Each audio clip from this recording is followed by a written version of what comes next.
हारून थकणे किंवा थकून हारणे या शब्दोक्तीत खूप फरक आहे. एखाद्या गोष्टीत सततचे अपयश किंवा मग दुसरी बाजू म्हणजे खूप प्रयत्न करूनही यश न मिळणे असे याबाबतीत सुचविता येईल.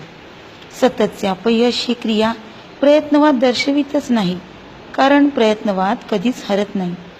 प्रयत्न भलेही पूर्ण यश देत नसेल तरी परिपूर्तीचा आनंद जरूर देतो. एकाच उडी कोणताही लांब पल्ला गाठता येत नाही. यशाचा प्रवास थोडा संतच, पण वाटेत मिळणारे कडू गोड अनुभव, कटुता सारे साहून चालत राहिलो तर यशपूर्ततेचा परमोच्च क्षण अनुभवास येतोच. यालाच प्रयत्नवाद म्हणतात. जीवन चैतन्य आहे, त्यामुळे हार जीत साहत सतत चालत राहणे हेच यशस्वी जीवनाचे गमक आहे.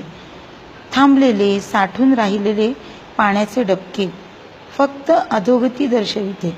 याउलट खळखळाट करीत वाहत जाणारा निर्झर प्रगती दर्शवितो, कारण थांबला तो संपला.